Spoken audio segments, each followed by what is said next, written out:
It's my pleasure to introduce Paul Henry. I've known Paul for over 30 years. We've worked together at Bell Labs and AT&T Labs for many of those years. And I could tell you a lot of stories about Paul, but we have a policy here not to embarrass the speakers. So I'll just tell you one thing. In all the years I've known Paul, I've never known him to give anything but an excellent talk. Today could be the first exception. That's right. But you have nothing to lose, because you're either going to see a great talk or you'll be able to tell your grandchildren, I was there when Paul Henry gave his first lousy talk. So either way, it's a win-win situation. Paul, welcome to WinLab. There you go. Thank you very much.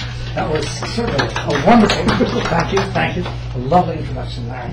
I sent Larry about 50 pages of biographical life that he was supposed to brag about this, that, and the other, and he chose not to. Thank you for coming. It's right after lunch. I'm sorry we rushed you out of lunch, and I know you're still digesting your food, and you don't want to be upset or anything like that. So it's going to be a nice, easy talk, no problem.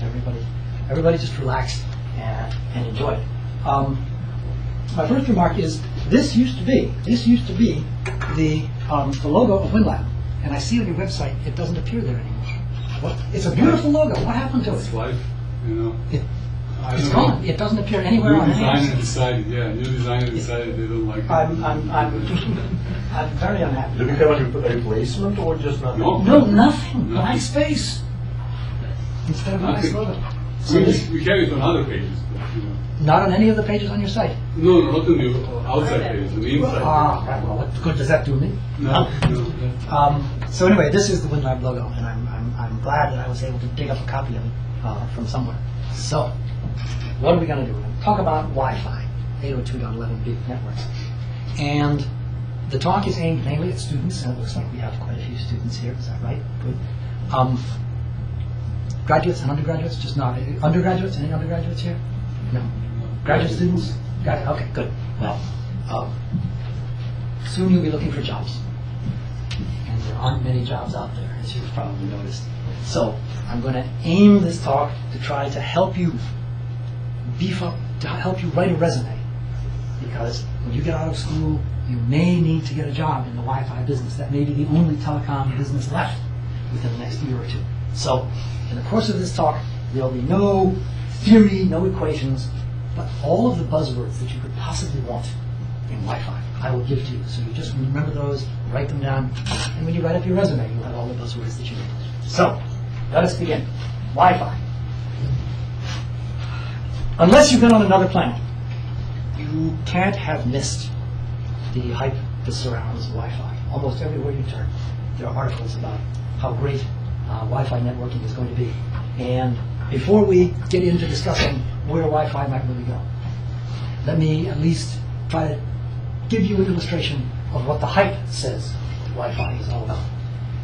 And the way the Wi-Fi hype goes is like this. If you read, just anywhere, what they say is Wi-Fi takes three things: a laptop, a PC card, and I saw it, which Howard had one, and it takes an access point right here.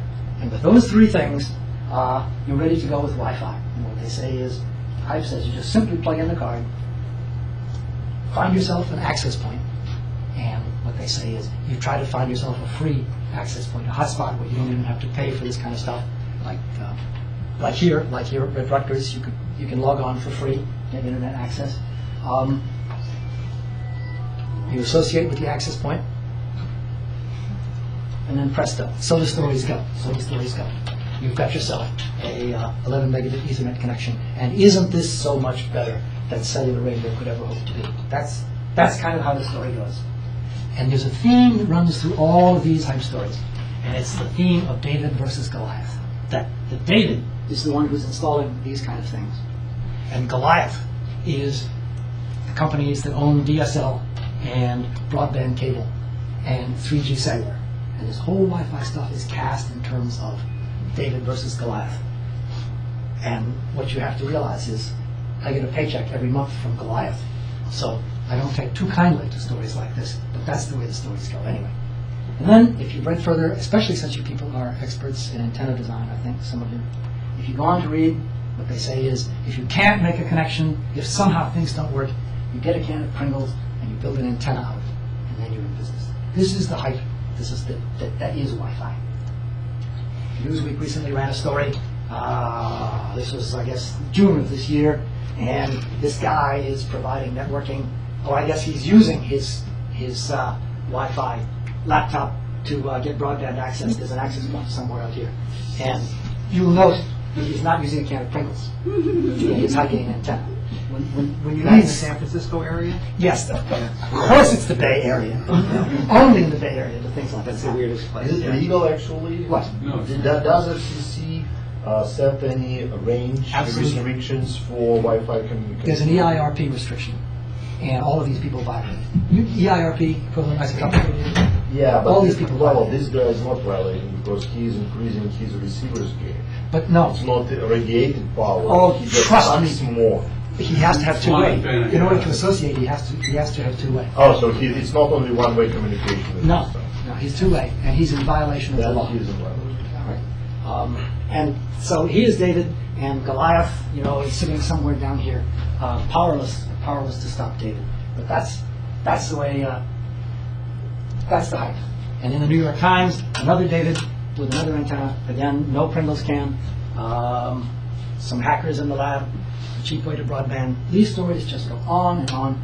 I'm just trying to illustrate to you that there is so much hype associated with Wi-Fi, and maybe a little bit later on we'll get rid of a few layers of hype. Even the Village Voice. I mean, isn't this wonderful? Even the Village Voice is on the Wi-Fi bandwagon. And McDonald's in Japan offering broadband with your fries, and on and on. Warming to Wi-Fi from the LA Times. And then I think the next one is, yes, the greatest accolade of all.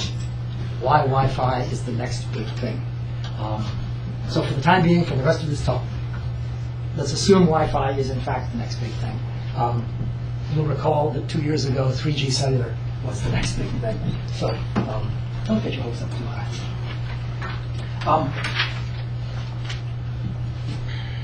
So we've got a lot of hype here, all in the popular press.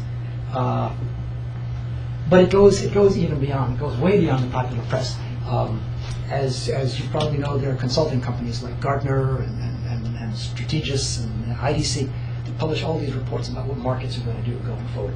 And even they have fallen under the spell of Wi-Fi hype.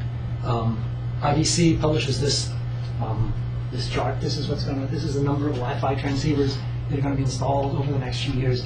Really quite spectacular. If you have any skepticism at all, and you might question, you might think that these people are just as vulnerable to the hype as anybody else.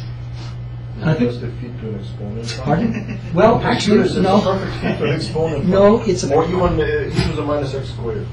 Not quite. It is a perfect fit. It is a perfect fit to a famous economic model associated with hype, which was first invented, believe it or not, by the great Canadian athlete Wayne Gretzky. And it's this economic model. So it's not an exponential. It is even more. It is a true hype graph.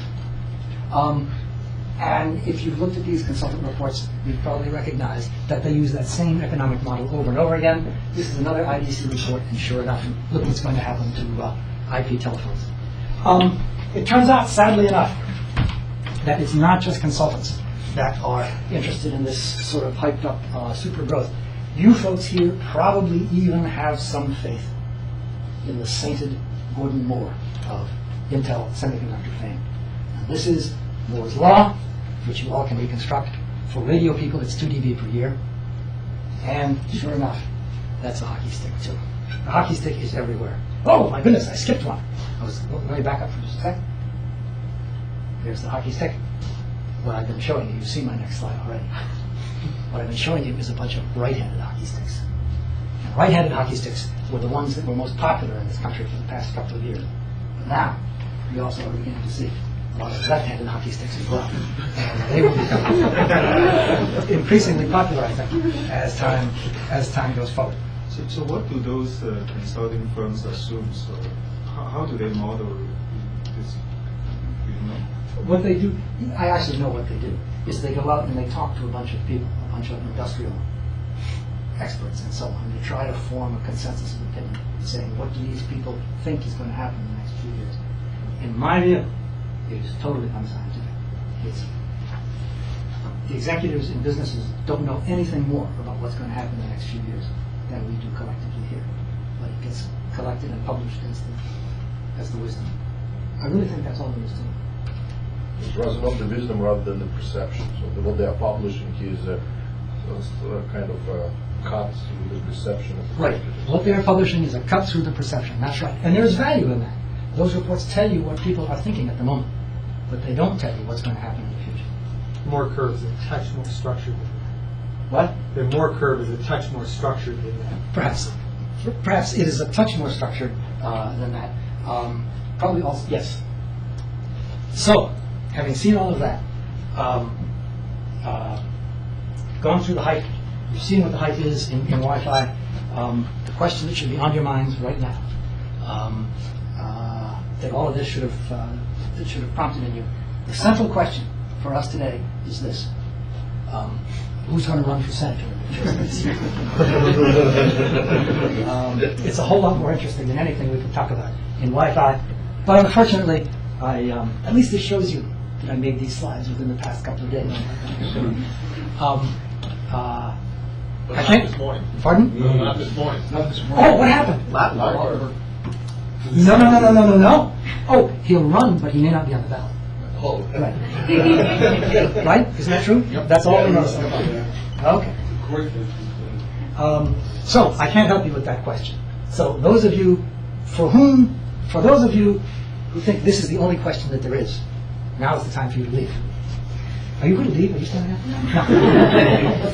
She knows who's going to run for Senate. I just have a quick question. In terms of the research for the market, which are the customers that they go? They go to the companies that develop these kind of technologies, or they go to users? They go to users. They do two. They go to both. But for purposes of this, I think the important thing is they go to mainly large enterprises, and they say to the IT managers or the computer systems administrators, managers, they say, "Do you plan to install Wi-Fi in the next few years?" That's basically how the questions go. They'll also go to the vendors of equipment, like Gear and Cisco, and ask, "What do you think the shipments are going to be in the next few years?" But those, I think, are invariably completed beyond all this. So I can't help you with this question. So let me try to help you with the question: What's next? What's next for Wi-Fi? The first thing, let me start off with what I think is some encouraging news. When we're asking what's next for Wi-Fi, and remember, your job could, in the years coming, your job could depend on understanding Wi-Fi. So pay careful attention here. What's next for Wi-Fi? Well, first we have the wisdom of the great sages, none of whom is in this room. Bill Gates, one of the great sages, says, if any one technology has emerged in the past few years, it will be explosive in its impact. It's 802.11. If Bill Gates says it's going to happen, it must be true. And then, for those of us in the communications business, patron saint of all. Who's the patron saint of? Who's today's patron saint of communications? Maybe I have it wrong. Columnist, humorist, patron saint of communications. Nobody knows. Bob Lucky. Oh. Do you know Bob? Do you know? Surely the name. Bob says Wi-Fi is the only real exciting stuff going on right now. Yes. So for those of you that are working in anything else, now is your chance to change. So this is as positive as this talk is going to get. Lucky and Gates are telling you this is the place to be. Now we're going to start taking a harder and harder look at reality and see what's going to happen in Wi-Fi and where is it going to go? Where is it going to go from here? By the way, you've probably noticed that I've been through about 15 slides or so, and it's all just fluff. And you're asking, when is this guy? Where's the beef? Where's the beef?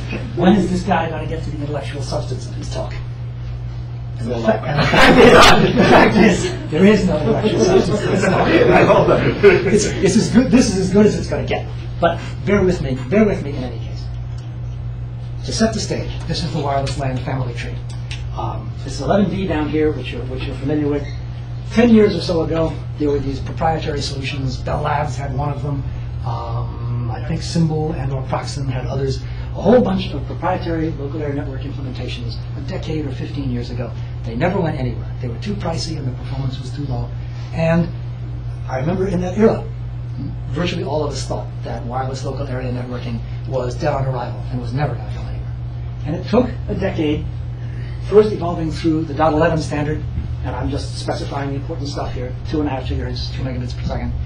That didn't really go anywhere either. And then it was formulated the 11B standard, which is the one we're all familiar with today. And this branch of the tree is at the 2.5 gigahertz ISM band. And then there's another branch of this local area networking. It's on the 5 gigahertz. It's not called ISM, it's called something else, but it's unlicensed. Oh. UNII. Right. Yeah, you omitted to mention the throughput on 11A. Is it intentional? 11A? No. Thank you. Remind me. I should put it. It's a 54 megabit system. So it was not intentional, because this claim of 54 megabits per second looks like widely exaggerated. No, I didn't know that. I believed it. Okay. I do believe it. Should I not? Well, if you turn over the corner, it goes to 0. That's what we see.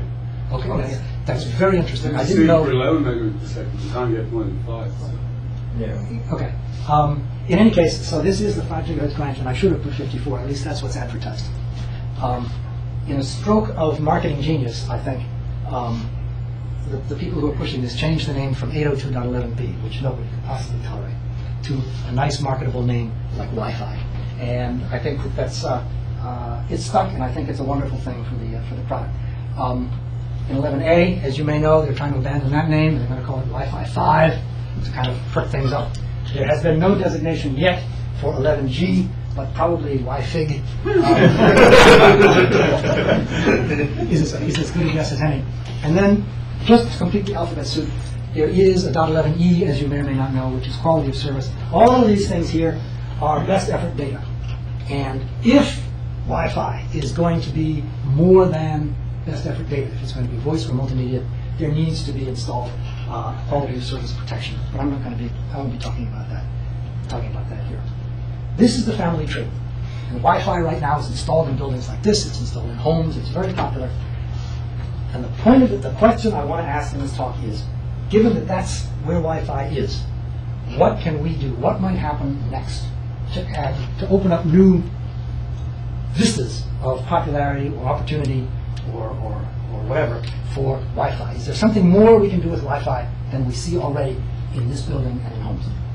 And I think the answer is yes. And what I'm going to do now is describe to you where I think the next big opportunity for Wi-Fi is. And I'll use that opportunity to define what I think are the challenges, the technical challenges that need to be met. And for my money, my guess is the next big Wi-Fi opportunity is going to be for supporting the wireless road warrior. The sales rep who's out in the field, has a laptop or maybe a PDA, constantly traveling, spends a lot of time in airports or on customer sites, and needs to have broadband access for whatever reason. And my guess is Wi-Fi will come to be ideally suited for that problem. So this is just an illustration now of what I mean by supporting a road warrior with broadband wireless local area networks, just so we get the terminology kind of straight. So imagine our road warrior here sitting in the office, and he has a wireless Wi-Fi laptop, corporate internet, and he's doing his work. End of the day comes, time to go home. And so our road warrior, he'll become a road warrior, but right now he simply suspends his laptop, doesn't terminate applications, just closes the laptop, goes home, presto, and then upon opening the laptop again, automatically, and this is one of the technical challenges, automatically and out of sight of our friend, we build a secure VPN tunnel from his home back through the public internet through the corporate firewall and into the corporate intranet. And so, what have we done for this guy? What is his perception? What we've tried to do is reproduce the desktop experience. He went from an office here to a home here, but the computing experience, as far as he's concerned, is no different from simply stepping away from his desktop for an hour, and then locking his computer, and then coming back, re-authenticating, and starting up again. No shutdown, no reboot, just stepping away, close and go, open and resume. That's what I mean by trying to reproduce the desktop experience. And what it means is that as far as he's concerned, his computer is always on. It's, as I just said, it's no rebooting, none of this enormous pain in the butt of reestablishing connections and getting applications running again. The computer appears to be always on. And what he'll need, and what a technical problem that needs to be dealt with, is hassle-free security. Our friend here should know nothing about security. We should only ask him to authenticate himself wherever he is in the same way that you'd authenticate at the desktop. Nothing more. And you need auto-configuration because our friend is not a computer professional. Our friend is just a salesperson on the road. And he doesn't want to know about SSIDs for Wi-Fi and web keys and inputting all kinds of other parameters. All he wants to do is just open and close the computer and have it work. And that means that his machine needs to be configured automatically. And I'll describe a little bit what I mean in a minute. So when our friend goes to a public hotspot, like at an airport, again, as soon as he opens up his computer, the funnel is built for him. And even while he's in the airport, if he needs to communicate with another reachable IP address, it's done securely. Again, behind the scenes, he doesn't know this is happening. We need to figure out a way to make this happen for him. And of course, even if he needs to communicate with somebody in the cellular network. This is the vision that I believe will be provided through Wi-Fi to support road warriors. And I think in the body of this are the technical challenges that need to be faced. This service, as I pointed out, as I've described it, is, as you can see, a natural extension to dial-up. Right now, road warriors in the field, they have to connect to a telephone carrier, dial-up, build a secure connection. What we'd like to do is just extend that dial-up capability so that they can do it in a wireless fashion as well. And just for your information, for orders of magnitude, and we don't trust these as we've just discussed. These numbers are not really trustworthy, but they give you an order of magnitude of the kind of numbers that are involved in Wi-Fi going forward over the next 5 or so years. Numbers in the single billions of dollars, plus or minus. So, key challenges for Wi-Fi are 4. And that will be the rest of this talk. Ease of use, and I'll point out to you that we have a long, long way to go in terms of making Wi-Fi easy to use. Security, we have a couple of solutions for security, but none of them is standardized yet. And there's a clock ticking, and if too much time passes before these security procedures are standardized, enthusiasm for Wi-Fi will fade to zero. In terms of mobility, of establishing these always-on connections, the technology is in place. The problem is nobody has yet figured out how to make a buck providing service in Wi-Fi hotspots. And network management is a fundamentally important problem which receives very, very little attention, and I hope I can show you why it's going to be crucial for Wi-Fi going forward. And this is IVG number 1. IVG stands for important view graph. And whenever I have a view graph that I think is especially important for you to pay attention to, I'll pop up the sign that says IVG. Yes, sir. Why do you need a specific security for the Wi-Fi? Wi-Fi is underlying technology which moves the bits. Why then the security protocol should be tied to the way we move the bits? Should it be just the same protocol which works on top of wire Ethernet or Wi-Fi, or if something comes after, or Bluetooth, whatever, why it should be on the lower layer? The question is why special security for Wi-Fi? Why not something that exists already? Why don't have one good security protocol which is blind towards what lies underneath? For example, the good security protocol might be VPN, and that is known to be bulletproof. But as I hope to convince you later, it is more cumbersome. It is more difficult to deal with that than it is to deal with a native layer 2 solution, and I think especially on company property, within the intranet itself. It's important to protect Wi-Fi communications, and to do it through a VPN is very cumbersome because there's a lot of extra Why routing couldn't and processing. Web be at a higher layer? I mean, I think that's really the fundamental question. VPN is just one solution at a higher layer. Right. But why couldn't you go up to the layer where it belongs? Because I think the point is really well taken. Because if you put an independent security protocol for Wi-Fi and another independent one for Bluetooth, I mean, Bluetooth is more complicated because of its security. And there's now a very strong effort that says, pull it out of Bluetooth. Let Bluetooth be the transport mechanism, the physical layer mechanisms, and let the security be much higher up the stack. Layer 4, 5, 6, or 7, literally. Treat it as an application or session or something. I think it's a basic violation of layering protocol if you try to push security onto the net layer. Okay, well, but it doesn't belong at the physical layer either. Well, No, it has to be moved up. Yeah. no, I mean, Application it's- layer or transport layer. I think it's largely a religious argument. And the religion of 802 is, the 802 solution is a layer 1, layer 2 solution. We don't talk about higher layers. That's how the religious argument goes. And all 802 wants to protect is the air link, nothing else. And therefore, you can make a self-consistent argument that says, I will develop a security solution that protects that air link. Then you're going to get security solutions for every air link and every radio device. Yes, that is web. That is the spirit of web.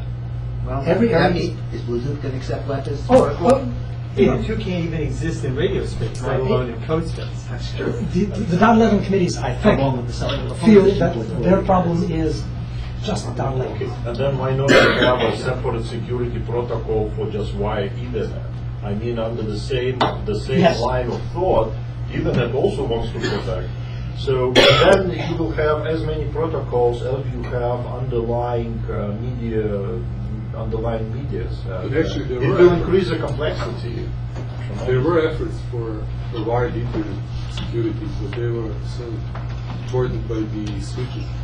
Switch sort of removes a lot of issues that wired Ethernet had to deal with. Indeed, in the right. past. So right now, there is very, very little imperative to secure wired Ethernet. Almost nobody wants to do that, although there is some market opportunity. Cisco is doing it, like effectively designing switches so that you can't eavesdrop. I mean, if you wire up an apartment building, you don't care from floor to floor about security, but you do if you have 802.11. Yes, That's intrinsically insecure. So I think that there is no definitive answer.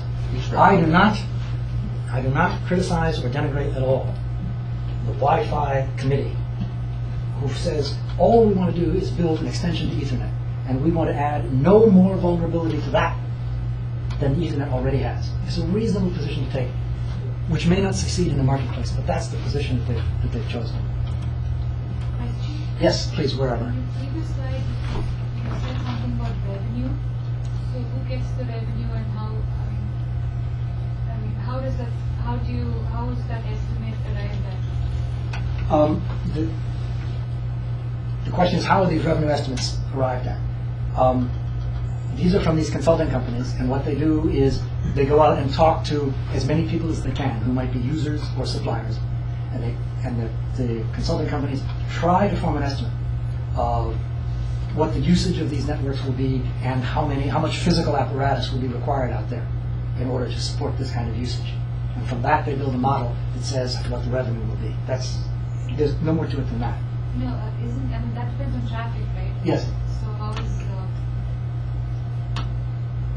how do you arrive at an estimate for how much? The way this does not depend. This estimate, I believe, is not. It's infrastructure, but it's not really traffic sensitive. In a certain sense, you could say it's traffic sensitive. The more traffic there is, the more infrastructure. But basically, what the consultants do is they simply ask people who own companies, "Will you be installing Wi-Fi?" And if they say yes, they can estimate how many access points will be required roughly. And I think that's the way the model goes. This, of course, does, in a sense, depends on traffic. It depends on the number of subscribers that you have, the number of paying customers who will use these public hotspots. And I cannot tell you where they get that estimate from. Again, it's talking, and I know they apply a monthly revenue, a monthly charge to those people. They say that these people will pay $40 a month or some number like that. And from that, they build their estimates. That's everything I know, and more. Okay, so this is IVG number 1. Meaning it's an important view graph because these are the 4 key problems, I think, that are confronting Wi-Fi right now. And there are 4 IVGs in this whole talk. So by the time I get to number 4, you'll know that we're just about done. So ease of use is problem number 1. And last January, Bob Lucky wrote a column in the back page of Spectrum magazine, which was called Cannot Connect. And it was just a wonderful story, as all of Bob's stories are wonderful. And he talked about what it was like. He was at a conference with a bunch of other networking, apparently experts. And there were public Wi-Fi access points made available to people at the conference so that they could communicate over the internet. And Bob just told this wonderful story of how a dozen experts could gather around with all of their laptops and couldn't figure out how to get internet access. And all of the experts were offering different opinions about what was going wrong, but the fact is nobody could make the thing work. And so Bob pointed out that a sure way to stop a meeting is to offer the participants network connectivity. And what he concluded with was, what I want is a push-to-talk button on the computer. And he's really right. He wants something that's so simple, it's as simple as cellular telephony. If you just push it, and it's done. Now, as you may know, Windows XP right now has what is called a auto-configuration or zero-configuration wireless client, which is meant to address exactly this problem. It makes Wi-Fi networking trivially easy, or at least that's what Bill Gates would have us believe. And of course, if you read the press, if you read the hype from Microsoft, anybody with an XP computer can just walk wherever there happens to be a hotspot and in effect press the button and away you go. But for those of you that are familiar with Windows operating systems, you know it's nothing. That's nothing like the way it is at all. So to illustrate how serious this problem is, I want to show you a web page in a minute from the University of Southern California, USC, and their computer systems group publishes instructions on a website for all incoming students to USC, and it tells them how to set up their computers to access the USC wireless network. And this is the page from USC, and it's titled "Configuring." This is no bullshit. This is the real page. Configuring the Windows XP Zero Configuration Wireless Client. Instruction 1. These instructions must be followed explicitly. Right away, you know you're in trouble. Imagine a freshman coming into college now reading these things. The next one says, use the drivers that come with Windows XP. Using even the drivers in the fall 2001 Orinoco release could cause you to have to reinstall Windows XP. Anybody foolish enough to continue after reading such instructions deserves whatever he gets. And here we go. Instruction 1. The next step in getting on USC's wireless network is to configure Windows to connect using our settings.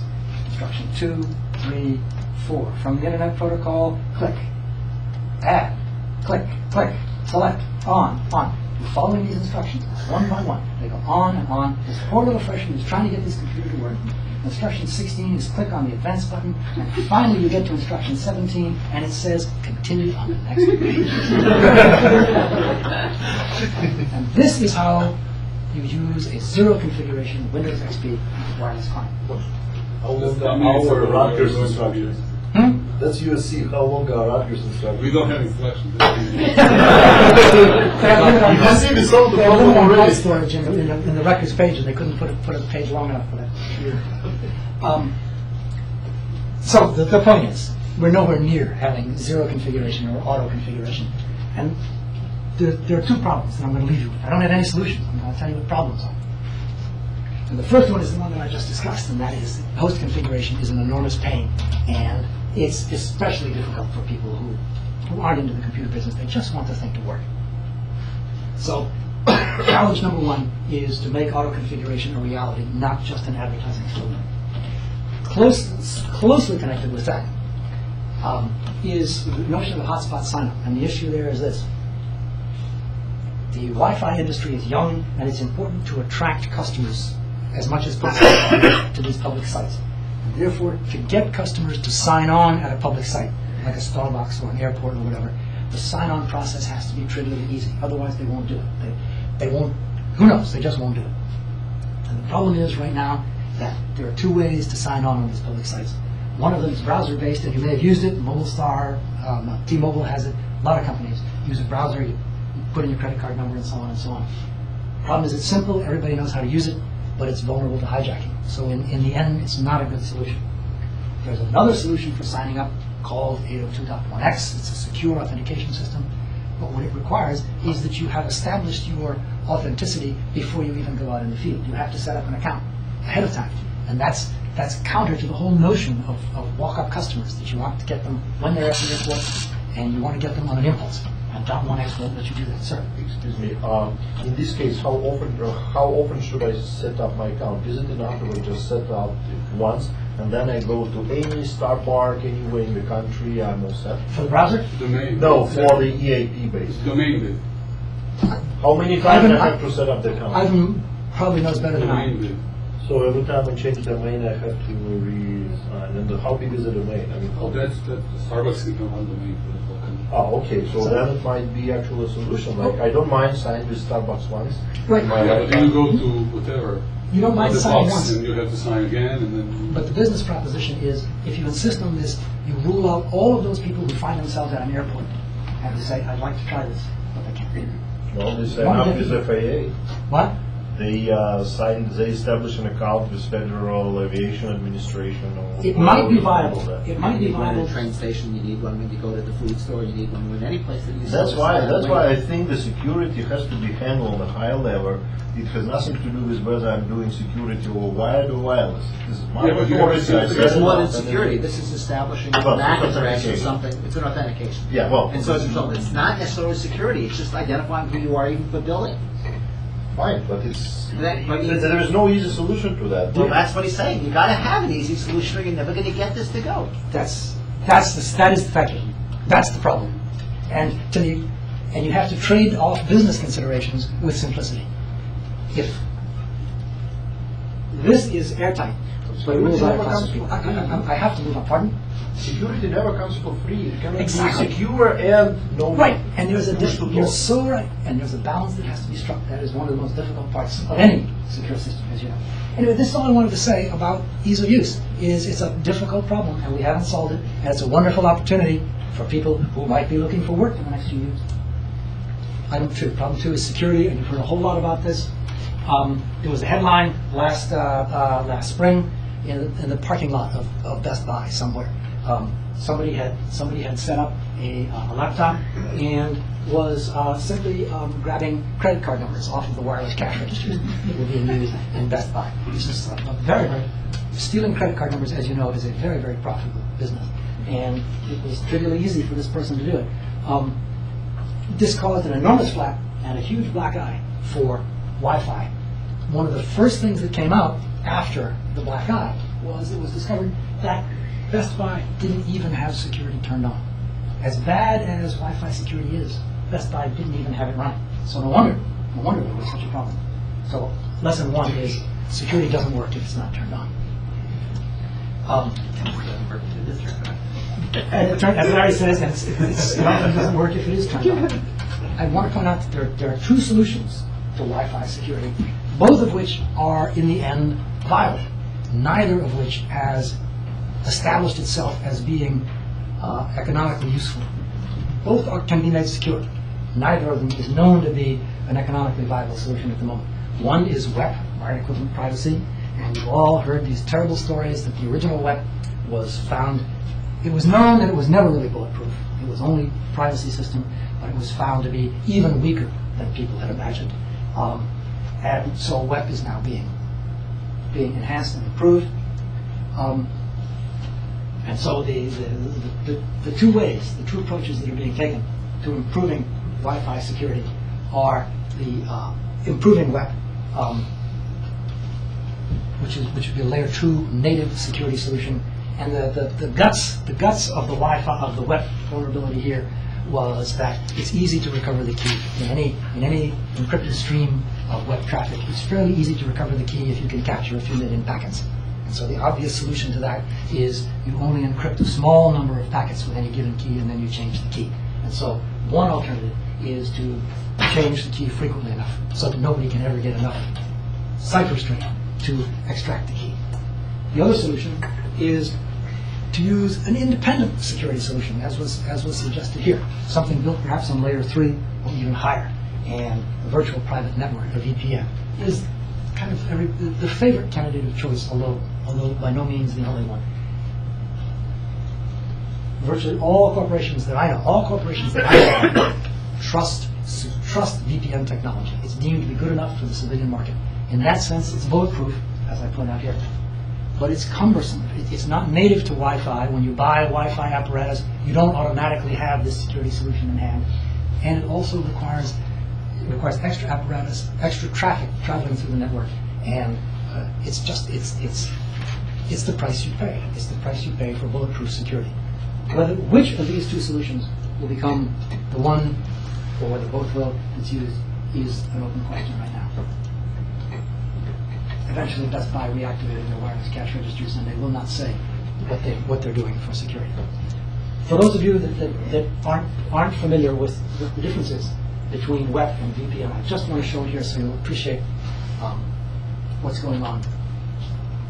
In a WEP solution, we assume that the wires are secure, that people can't get at these wires, and all we're trying to do is protect this airlink. And what WEP does, it builds a secure tunnel over that, an encrypted transmission over that airlink. So when there's a hacker out on the outside of the building who has access to these radio transmissions, he doesn't have access to these wires because they're physically isolated from him. He does have access to this airlink because it's radio, but of course it's encrypted, and so he can't penetrate the link. That's the spirit behind WEP. The spirit behind VPN is a little bit different. VPN builds a tunnel from the client, from the user here, all the way through all of the transmission network to the VPN gateway, so that in this case, whether the apparatus is secure or not doesn't matter. The transmission is protected from the source to the destination and then back again. In that sense, VPN is more secure and it's bulletproof. So that now our hacker, of course, can't intercept the radio transmissions, can't penetrate the wireless access points, can't do anything of any consequence. WEP is simple and convenient. A problem with WEP, I don't know if you can see down here, when I say it needs a finalized standard. And the problem is that there are these approaches to fixing WEP, either fast keying or other approaches, but none of them is standardized, and therefore none of them is in production. And the problem is, the longer that standard takes to be put in place, the more people are going to put off installing WEP because they're concerned about security, and the enthusiasm for WEP will decay, and that'll have to be rebuilt. So moving to a standard quickly is very, very important. Or alternatively, they can just opt for the VPN solution. It's a little bit more cumbersome, but now you don't need to wait. At AT&T, we're facing exactly this problem, and we have decided to install VPN, but we're very unhappy about it because it is just that much more cumbersome. There are those people who don't want a separate authentication procedure which they have to have for VPN. They'd rather have it all integrated just like the desktop experience, and we simply can't do it.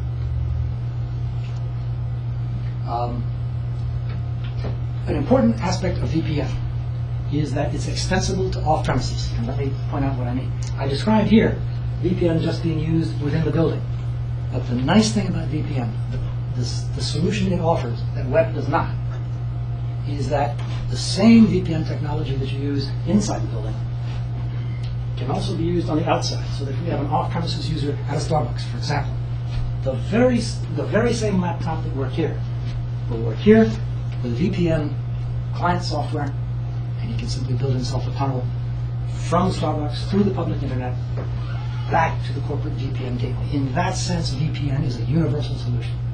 The problem is it is too heavyweight by some arguments. It is universal but too heavyweight to be installed to protect within the building traffic. That's the issue. That's the end of security. Part 2. We're moving right along. I'm trying to give as much as I can to you before you have to leave. Sir, Dick. On the web solution, I guess I can't be sure that downstream there isn't a different part of that link that is not, that is wireless and is not using security. Right, if you're at Starbucks, for example. Yeah. That is precisely the problem. Starbucks cannot use web. Their wireless link must be open so that they can accommodate anybody who wants to come in. Therefore, the only way to protect transmissions, one end of which is in Starbucks, is with VPN. You cannot use web. But I'm thinking if I'm on the other end, I wouldn't even know that was the case. I wouldn't even know what the other end of my connection was necessarily. I might think I had security, and someone at the other end just chooses not to have security. That's absolutely correct. If you were on the other end inside the corporate intranet, then your IT group should have managed it such that you cannot make any transmissions that penetrate their firewall unless they are protected with VPN. They should have arranged it to be that way. But if they didn't, you're quite right. You might just be out of luck and not know it. Understood? Clear? Good. Mobility technology. As I tried to point out, mobility is, I think, a key market driver for Wi-Fi technology. And mobility means different things to different people. And I just want to try to get the terminology clear, because as with so many other things, there's a lot of hype floating around. Claims that are made that simply aren't true. So let me illustrate what is true and what isn't, and where the challenge lies. The first step in mobility is multi-vendor interoperability. In other words, when you have a Wi-Fi card, it needs to be able to make an association to talk with access points no matter who they're made by. And mere compliance with the .11b standard is not enough to ensure that. It does not ensure that different manufacturers can talk to one another.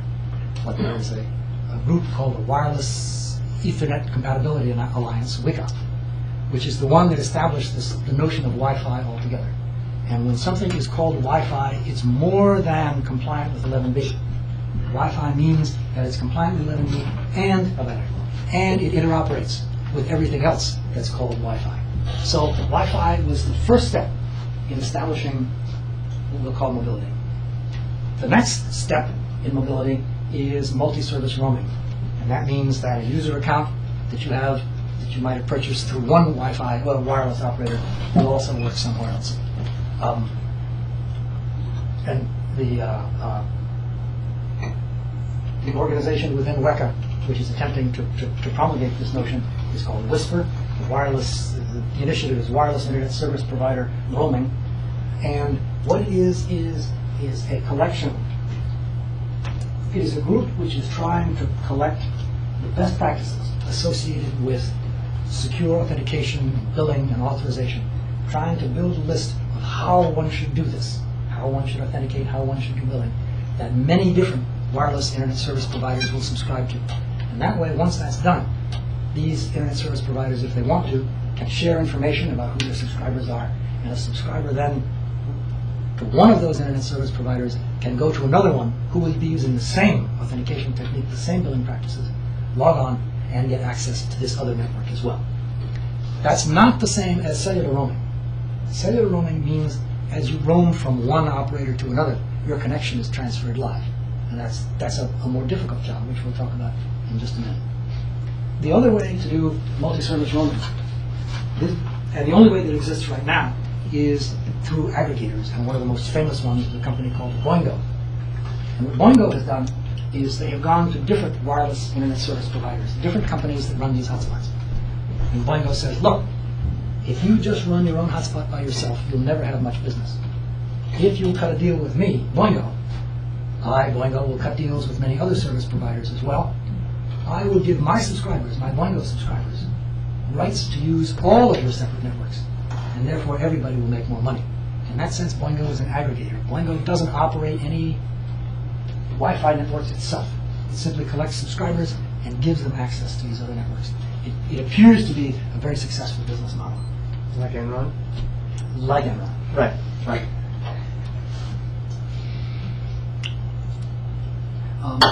Actually, the guy who runs Boingo is a little bit like Ken Lay. His name is Sky Dayton, and he founded Earthlink, and there's a little bit of the Ken Lay in it. The last notion of mobility, what is real Wi-Fi mobility, is always-on mobility. That is to say, it's not merely that you can use your authentication credentials to go from this operator to this one to this one, but once you are logged on at this operator, if you should close your laptop for any reason and move somewhere else, by the time you open it up again, whether you're with the same operator or another, you resume your session, all the sessions are preserved live, and away you go. That's always on mobility. Now, this was my attempt to show how mobile IP, to show what mobile IP does, and why it is an important component of always-on mobility. And what we have then is a user here who is associated with this, we call it a foreign network. Might be a Starbucks, for example. And with mobile IP, what we do is we build a path from this user through something called a foreign agent, through a home agent, and these two are the ones that manage the routing and that eventually get this guy's packet back over to here. And then when our friend moves from one place to another, he appears here, and then the home agent and the foreign agent again recognize that he's here. The reason I did these slides, by the way, is I just wanted to play with animations, as you can see. And we build a new tunnel to this guy here. And the point is this. The application that this guy is using resides here. And as far as this application server is concerned, or this machine is concerned, it's always talking with this home agent, which never moves. So as far as the application is concerned, it is always up and running and in live contact with this. What the home agent then does is manage routing through its buddies, through foreign agents, manage routing and get the packets to this guy as he moves around. And that's how we preserve these sessions live without having to take them down. Technology is done by Ericsson, Lucent, and Nokia. There are trials in process right now. No commercial services are being offered. The real problem with mobility is not the technology. Mobile IP is, and its variants, is well understood. The real problem is providing the service. And this is my IDG number 2. There are many lessons in broadband wireless, and all of them come from the School of Hard Knocks. What's common among all of these offerings of broadband wireless service is every one of them is macro, or out of business in one way or another. Of course, these days everybody else in telecom is bankrupt too, so this isn't especially big. Nonetheless, there has never been a successful offer of broadband wireless service. And so one might reasonably ask, why should Wi-Fi be different? An important point is that if we're to believe the cellular model at all, the lesson from cellular history is that ubiquity is essential. A wireless operator in an island with no roaming just won't survive. So one way or another, if the lesson is to be had from this, we need to figure out how to make national or global footprints for Wi-Fi. I think there is one successful wireless. Yes? The DirecTV, they now offer the satellite DSL, something like that. Yes. Broadband over satellite. You are quite correct. Whether I stand corrected, I would still ask, we don't know whether they make any money on that offer. But yes, they are in business. You're quite The right. only one is in business. Are you distinguishing ubiquity from contiguity? Yes, I am. I want ubiquitous, not necessarily contiguous. Cellular is contiguous. Wi-Fi is not. And so the question is, the question in the marketplace right now that's being addressed is, how can one build a national or global hotspot network? And there are essentially 3 business models which are being put into practice. These aren't just theoretical things. The simplest one is being implemented, for example, by a company called Joltage, and it's a franchise model. I'll describe what I mean in a minute, but it's like true value hardware. You'll see what I mean in a second. Boingo, I've already described. That's an aggregator. It's a level higher. It's a more sophisticated approach than Joltage. And then the highest level of all is an integrated carrier, a cellular carrier, who might be trying to add Wi-Fi on top of their system. And I'll show you what those 3 mean going forward. What we don't know is, will any of them be viable in the marketplace? But these are the 3 attempts that are being tried. Here's how Joltage works. Joltage, a company called Joltage. I'm Joltage. I find independent entrepreneurs, somebody who owns a restaurant, for example, that might have Wi-Fi installed in it for their own business purposes, for cash register, for service staff, and so on. The Wi-Fi might already be there. A Joltage salesman goes in there and says, look, I will provide you with software such that you can use the Wi-Fi apparatus you already have installed, use my software and a gateway, and it will allow your Wi-Fi network to be used by the patrons in your restaurant as well, and it will give them internet access. You don't pay any money, you don't install any new equipment, but you get half the revenue from all of these subscribers who decide to use it. That's the Joltage model. Joltage doesn't own anything. They own software and they sell subscriptions. It's just very much like True Value Hardware. It's a franchise model. Simple and maybe destined for success, maybe not. Boingo, much more aggressive. Boingo says there are a lot of wireless ISPs out there, each one of whom runs several hundred hotspots. Wayport is one, Surf and Sip is in restaurants, Wayport is in airports and hotels. Airpath, I think, is an Asian one in hotels, in airports rather. What Boingo says is, I will sell to my subscribers, by means of those subscriptions, access to all of these different networks. And so the Boingo subscriber never sees the name Wayport, Surf and Sip, or any of these things. All the Boingo subscriber knows is he pays his money to Boingo. Boingo, in turn, has made arrangements such that when the subscriber authenticates here, the subscriber is automatically authenticated down there. So this gives the Boingo subscriber tremendous range and allows Boingo to establish truly a national network. That's what they're in the process of doing. In addition, this company, Boingo, is very, very aggressive. They've got money from Sprint PCS, and it's as an investor, and it's quite clear that what Sprint is doing is putting some money in there, hoping that if Boingo looks good, they will then be able to integrate Boingo Wireless with their cellular network. They've also made a connection with a regular internet service provider. Subscribers to Boingo automatically get wired internet access to dial-up if they want it. This is a company really reaching out in its tentacles. They also have an arrangement with a wireless wide area network. I confess at the moment I don't know the details of how this works. But if you're a Boingo subscriber, you get in one way or another to use these wide area network capabilities. They've got a deal with SMC, the folks who build these little routers and access points to fit in your house, so that either now or soon, when you buy yourself a home Wi-Fi router from SMC, you'll automatically be a subscriber to Boingo. And they've got another deal with a cellular operator, a commercial, industrial cellular provider, such that, again, Boingo subscribers get to use in one way or another, that I'm not familiar with, these cellular services. Point is, Boingo really is following this model of being an aggregator.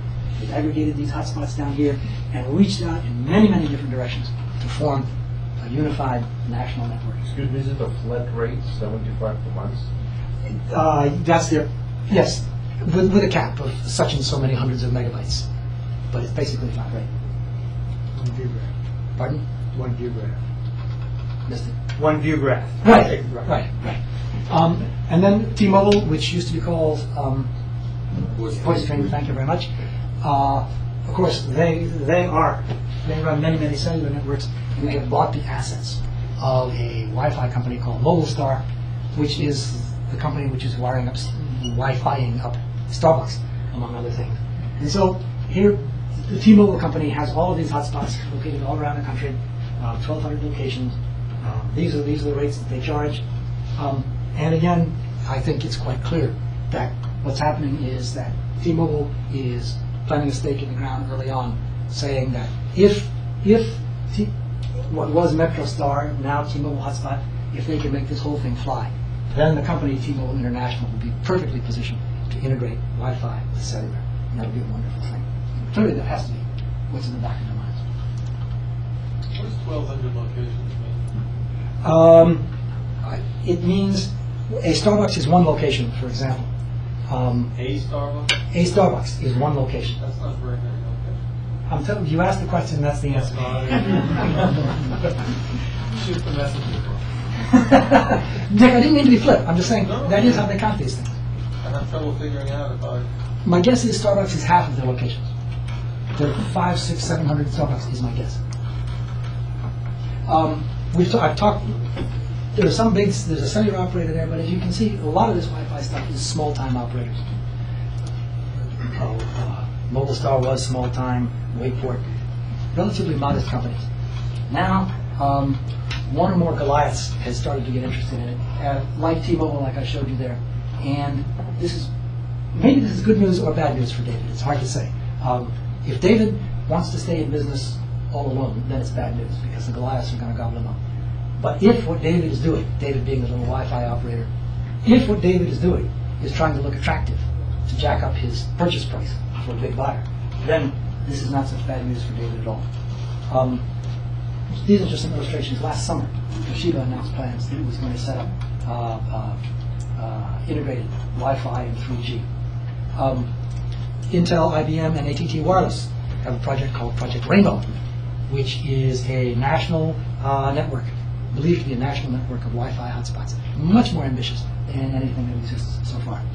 And Lucid Technologies has just announced an integrated Wi-Fi 3G architecture ready for sale. Item 4, the last of the 4 challenges, is network management. And I think this notion, this problem of network management, might be closer to the hearts of people here than almost any of the other Wi-Fi challenges. And the reason is this: IVG number 3. In wired networks, signal integrity at the physical layer is rarely an issue. Usually the wire works or it doesn't. Usually the interface card works or it doesn't. There's seldom any subtlety involved. And there are sophisticated diagnostic apparatus that is usually not required in wired networks. The situation, of course, as you know, is vastly different in wireless networks. Bit errors, things that, degradations to the system, can be caused not just by conventional collisions, like Ethernet is designed to protect against, but also by failures in this link here. The problem is that in the normal course of operation, minute by minute, day by day, as a person walks around, the signal strength is going to fluctuate by 30 or 40 dB, and that's perfectly normal. On the other hand, if somebody reconfigures the building, puts a partition somewhere, or somehow changes the physical layout of the building, that could also cause a 30 or 40 dB change in signal propagation, and that's much more serious. It's not a transient thing, it's a semi-permanent thing. And discriminating between those two for a network manager, a remote network manager who's charged with managing a big site, for a network manager to distinguish between normal signal fluctuations and serious signal problems is a challenge that needs to be done. Let me reemphasize. In a building like this, it's not so bad. You have one network manager. I suspect it's Ivan or somebody else, and he knows everything about the building. And if something goes wrong, he'll go and fix it. But what I want you to imagine is an office building that has thousands of access points, and it's managed from hundreds of miles away. And now, the managers have no idea what the building actually looks like. They need tools that will tell them whether these signal fluctuations are day-to-day, normal course of events, or if they signal something at home. Another serious problem associated with Wi-Fi, associated with any unlicensed Wi-Fi, is we have this interference. And it can come from microwave ovens, as you know. Typically, those are on the premises of the Wi-Fi network itself, and they can be managed by the landlord. A more serious and potentially unmanageable problem is the case where two Wi-Fi networks are in the same building, adjacent to one another, but owned and operated by two different entities, whether that be in two different storefronts, adjacent to one another, but owned and operated by two different ones. Those are not coordinated, and it is almost impossible for the network management of one to understand what's going on in the other. And coping with this problem as Wi-Fi becomes more popular will be a very, very significant challenge. The bottom line is, unlike Ethernets, where the physical layer is pretty much a done deal once it's installed, physical layer here is constantly changing, constantly needs monitoring, and automated tools for diagnosis of the physical layer do not exist today. I think it's a wonderful challenge for somebody to work on. Next, key challenge, essentially it's at the physical layer problem, is called rogue access points. And what I'm doing here is I'm showing a corporate intranet, and this is one of the Ethernets attached to it. Within the corporate intranet, we might have some access points, and they might be protected by a VPN gateway, as we've discussed already. And the other end of this VPN channel would be here. And this is a wonderfully secure arrangement. But the wired Ethernet here does not have an intranet, does not have a VPN gateway. It's assumed to be secure. And the problem is, an employee, either through malice or through ignorance, to plug an access point into any of the Ethernet jacks that happen to exist in the building, just for convenience. And now, that so-called rogue AP is unsecured and it is a wide open hole exposing the entire corporate intranet to whoever happens to be outside. So there's our hacker out there.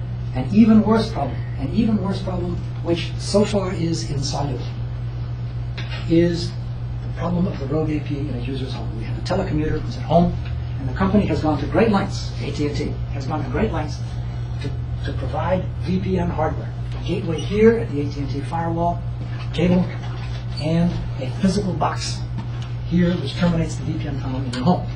And the way you're supposed to use this is you plug a wired laptop into this termination here, and we have what is essentially a secure link, protected from one end to the other. The problem is, when this user at home wants the convenience of Wi-Fi networking, he plugs the AP into the presumably protected side, into the private side of the VPN termination. Now, once again, this is a wide open hole to corporate security. The problem is this. Corporate IT managers here can walk around the building and without too much difficulty detect these rogue APs. It is not feasible, it is not possible for an IT manager to check everybody's home. So the problem is there is no way to detect at the moment whether or not rogue APs are installed in employees' homes. All of that is what I said just there. So we come to my final slide. As I told you, you may be looking for jobs sometime. I've given you all the buzzwords that you need, and this is an example of what a help wanted ad might look like a year or so from now. And it says Wi-Fi certified computer scientists and electrical engineers. We're building a team of world-class self-starters. These are part of the buzzwords, as you know, who will shape the future of the next big thing, which is what Wi-Fi is. If you've got what it takes, we offer you a wide range of exciting opportunities in a dynamic, challenging environment. High-profile Wi-Fi initiatives include IVT number 4, pay attention. Ease of use, which we talked about. Security, which we talked about. Mobility, for always on, for integration with cellular networks. Network management, for physical layer management, which I mentioned, and for rogue detection. These are the initiatives. And speaking of rogues, we should send you a resume to Bernie Evers, CEO. Wireless for you. PO Box 23, Hamilton, Bermuda, and I thank you very much.